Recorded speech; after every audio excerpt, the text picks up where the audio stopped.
தைப்பூசத்தின் சிறப்புகள் என்ன அப்படிங்கிறது தான் பார்க்க போகிறோம். தைப்பூசம் அப்படின்னு வரும்பொழுதே நம்மை அறியாமல் நமக்கு முருகப்பெருமானினுடைய நினைவானது வந்து விடுகிறது. இந்த முருகப்பெருமான் அப்படிங்கிற ஒரு கான்செப்ட் அப்புறம் பார்க்கலாம். முதல்ல தைப்பூசம் இதனுடைய மகத்துவம் என்னன்னு சொல்லி பார்த்தோம்னா, இந்த தைப்பூசமானது பெரும்பாலும் பௌர்ணமியை ஒட்டித்தான் வரும். ஒன்று அன்னைக்கே பௌர்ணமியாக இருக்கும், அல்லது முதல் நாள் மறுநாள் அப்படிங்கிற மாதிரி அந்த டேட் டிஃப்ரென்ஸில் அது வரலாம். பெரும்பாலும் பௌர்ணமி நாளாகத்தான் இந்த தைப்பூசம் என்பது இருக்கும். நம்முடைய மாதங்களினுடைய பெயர்கள் அத்தனையுமே இந்த சந்திரனை அடிப்படையாக கொண்டு, அதாவது சந்திரன் முழு நிலவாக சஞ்சரிக்கக்கூடிய நாளிலே எந்த நட்சத்திரத்தை ஒட்டி சஞ்சரித்து கொண்டிருக்கிறாரோ அதுதானே அந்த தமிழ் மாதத்தினுடைய பெயராகவே இருக்கிறது. நம்ம அப்படியே கம்பேர் பண்ணி பார்த்தோம்னா, சித்திர மாசத்துல சித்ரா பௌர்ணமின்னு சொல்றோம் இல்லையா, அந்த சித்ரா பௌர்ணமி நாளில் பார்த்தோம்னா சித்திரை நட்சத்திரத்திலே சந்திரன் சஞ்சரித்து கொண்டிருப்பார். அதே மாதிரி விசாகம்னு சொல்லப்படக்கூடிய அந்த நட்சத்திரத்திலே தான் வைகாசி மாசத்தினுடைய பௌர்ணமி என்பது வரும். இந்த வரிசையிலே இந்த தை மாசத்துல பார்த்தோம்னா புஷ்ய நட்சத்திரம் என்று அழைக்கப்படக்கூடிய இந்த பூச நட்சத்திரத்திலே தான் பௌர்ணமி என்பது வரும். இந்த மாதத்திற்கு பெயரே புஷ்ய மாதம் என்றுதான் சொல்வார்கள். சாந்திரமான மாதங்களிலே இந்த தை மாதத்தினை புஷ்ய மாதம் என்றுதான் அழைப்பார்கள்.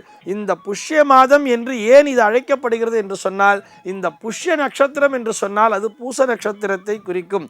இந்த பூச நட்சத்திர நாளிலே சந்திரன் முழு நிலவாக சஞ்சரிக்கக்கூடிய மாதமாக இந்த மாதம் அமைந்திருப்பதால் இந்த தைப்பூசமானது முக்கியத்துவம் பெறுகிறது. சார், மாதம் தானே பௌர்ணமி வர்றது, ஆனால் இந்த தைப்பூசத்துக்கு மட்டும் என்ன சார் மகத்துவம்னு பார்த்தோம்னா, சந்திரன் முழு நிலவாக சஞ்சரிப்பார் என்பது மாத்திரம் அங்கே முக்கியமல்ல. சந்திரன் தன்னுடைய சொந்த வீட்டிலே பௌர்ணமியாக இருக்கக்கூடிய மாதம் இந்த மாதம். சந்திரனுடைய சொந்த வீடு எதுன்னு சொல்லி பார்த்தோம்னா அது கடகம் என்று சொல்லப்படக்கூடிய அந்த கடக ராசியிலே, அதுவும் அந்த புஷ்ய நட்சத்திரம் என்று வரக்கூடிய அந்த நாளிலே பௌர்ணமி நிலவாக முழு நிலவாக சந்திரன் ஒளி வீசக்கூடிய நாள் என்பதால் சந்திரன் முழுமையான பலம் பெற்று பௌர்ணமி நிலவாக ஒளி வீசிக் கொண்டிருப்பதால் தான் இந்த மாதம் முக்கியத்துவம் பெறுகிறது.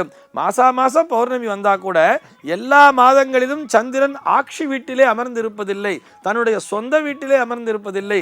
இந்த ஒரு மாதத்தில் மட்டும்தான், இந்த தைப்பூச நாளில்தான் சந்திரன் பௌர்ணமி நிலவாக தன்னுடைய சொந்த வீட்டிலேயே அமர்ந்து கொண்டு முழு நிலவாக ஒளி வீசுகிறார். ஆக இந்த நாளானது மிகவும் சந்திரனுக்கு உரிய ஒரு நாளாக பார்க்கப்படுகிறது. சந்திரன் சொன்னாலே அன்னம், அதாவது சாப்பாடு, தண்ணீர், விவசாயம், இது அத்தனையின் மேலும் தன்னுடைய ஒரு தாக்கத்தை செலுத்தக்கூடிய கிரகம்தான் இந்த சந்திரன் என்பது. இப்போ நமக்கு தை மாசம் உடனே உழவர்கள் ஞாபகத்துக்கு வந்துடுறா இல்லையா? என்ன காரணம்னு சொல்லி பார்த்தோம்னா, இந்த மாதமானது உழவர்களுக்கு ஏற்ற, உழவு தொழிலுக்கு ஏற்ற ஒரு மாதமாக அமைந்திருக்கிறது. காரணம் சந்திரனுடைய பலம் என்பதை நாம் புரிந்து கொள்ள வேண்டும். அதுவும் எஸ்பெஷலி இந்த விவசாய பெருமக்களுக்கு இந்த தை மாசம் அப்படின்னாலே ஒரு கொண்டாட்டம் தானே, ஒரு மகிழ்ச்சி தானே. இதற்கு காரணம் அந்த சந்திரனுடைய ஒரு வீரியம்தான். இந்த சந்திரனுடைய பலமானது முழுமையாக கிடைக்கக்கூடிய மாதமாக அமைந்திருக்கிறது. சரி, அப்படியே நம்ம முருகப்பெருமானுடைய கான்செப்டுக்கு வந்துடுவோம். ஒரு சில பேர் இது வந்து முருகப்பெருமானினுடைய ஜென்மதினமாக சொல்கிறார்கள். இன்னும் ஒரு சில பேர் பார்த்தோம்னா இல்லை இது வந்து வள்ளி திருமணம் நடந்த நாள், பங்குனி உத்திரத்தன்னைக்கு தேவயானியை கைப்பிடிச்சார், இந்த வள்ளி திருமணம் நடந்த நாள் தான் இந்த தைப்பூசம் அப்படிங்கிற மாதிரிலாம் சொல்லிட்டு இருப்பார். எப்படி பார்த்தாலும் இது முருகப்பெருமானுக்கு ஒரு உகந்த மாதமாகவே பார்க்கப்படுகிறது. இந்த முருகப்பெருமானுடைய வரலாறு கூட ஸ்கந்த சரித்தம் அப்படின்னு சொல்லுவா. இந்த ஸ்கந்த சரித்தம் எங்க வர்றதுன்னு பார்த்தோம்னா வால்மீகி ராமாயணத்திலேயே இடம் பெற்றிருக்கிறது. இது என்ன சார் அடிக்கடி ராமாயணத்தை பற்றி பேசிட்டு இருக்கேள், ராமரை பற்றி பேசிட்டு இருக்கேள்னு பார்க்காதீங்க. இந்த தைப்பூசத்துக்கு கூட அதுக்கு கனெக்ஷன் உண்டு அப்படிங்கிறதுக்காக சொல்கிறேன். இதில் வால்மீகி ராமாயணத்திலே அந்த விஸ்வாமித்திர மகரிஷி ராமனையும் லக்ஷ்மணையும் காட்டுக்கு அழிச்சிட்டு போகிறார் இல்லையா? தன்னுடைய யாகங்களை பாதுகாப்பதற்காக அழிச்சிட்டு போகும் பொழுது அவர்களுக்கு கதை சொல்லிக்கொண்டே போகிறாராம். அந்த விஸ்வாமித்திர மகரிஷி அந்த ராமனுக்கும் லக்ஷ்மணனுக்கும் கதை சொல்லி கொண்டு வரும் பொழுது அங்கேதான் இந்த ஸ்கந்த சரித்தம் என்பது இடம்பெற்றிருக்கிறது. அந்த ஸ்கந்த சரித்தத்திலே இந்த புஷ்ய மாதத்திலே வரக்கூடிய இந்த புஷ்ய நட்சத்திர நாளிலே இந்த சுப்பிரமணிய சுவாமி, அதாவது ஸ்கந்த கடவுள் உருவாகி இருக்கிறார் அப்படிங்கிற மாதிரியான ஒரு தகவலானது நமக்கு சொல்லப்படுகிறது. ஆக தைப்பூசத்திற்கும் இந்த ராமாயணத்திற்கும் கூட தொடர்பு இருக்கு அப்படிங்கிறதுக்காக சொல்றேன். எப்படி பார்த்தாலும் இது முருகப்பெருமானுக்கும் ஒரு உகந்த நாளாகவே பார்க்கப்படுகிறது. ஆக தைப்பூசம் சொன்னாலே நமக்கு பழனி ஞாபகத்துக்கு தரிசனத்துக்கு வந்துடுறது. பழனிக்கு போக முடியாதோ என்ன பண்ணுறோம், பக்கத்திலேயே இருக்கக்கூடிய சுப்பிரமணிய சுவாமி ஆலயத்துக்கு போய் சுவாமி நமஸ்காரம் பண்ணுறோம் இல்லையா. இது எல்லாவற்றையும் விட முக்கியமான ஒரு விஷயம் என்ன தெரியுமா, கடவுள் நம்பிக்கை இருந்தாலும் சரி அல்லது கடவுள் நம்பிக்கை இல்லாதவர்கள் கூட சரி, இந்த நாளிலே என்ன செய்யணும்னு சொன்னால், நமக்கு சந்திரனை நம்ம நேரடியாக பார்க்குறோம் இல்லையா. சந்திரன் என்பது அறிவியல் பூர்வமாக ஒரு நிரூபிக்கப்பட்ட விஷயம். அதுவும் பௌர்ணமி நாளிலே அலைகள்லாம் மேலே பொங்கி பொங்கி வருதுங்கிறதெல்லாம் பார்க்குறோம்.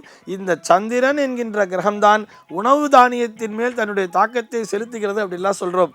ஆக என்ன பண்ணணும் இந்த நாளில் சொன்னோம்னா, நம்மால் இயன்றவரை அன்னதானத்தினை செய்ய வேண்டியது. நம்ம கிட்ட அன்னதானம் செய்கிற அளவுக்கு காசு இல்லைன்னா கூட ஏதோ ஒரு ஆதரவற்ற சூழலிலே இருக்கக்கூடிய, அதாவது ஒரு வயது முதிர்ந்த தம்பதியராக கூட இருப்பா, அப்படியே உட்காந்துருக்கா இல்லையா, நம்மால் இயன்ற ஒரு சிறு உணவினையாவது வாங்கி அவர்களுக்கு தானம் செய்ய வேண்டியது.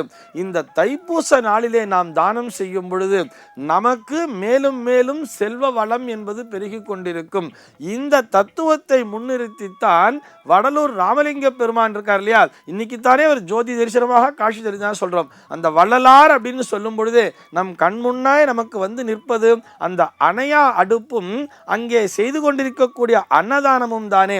ஆக இந்த தைப்பூச நாளிலே நாம் வள்ளலார் பெருமானை நினைப்பதோடு நம்மால் இயன்ற அளவு ஒரு சிறிய அளவிலாவது அன்னதானத்தினை செய்து விட வேண்டியது. சர்வே ஜனாஹ சுகினோ பவந்து.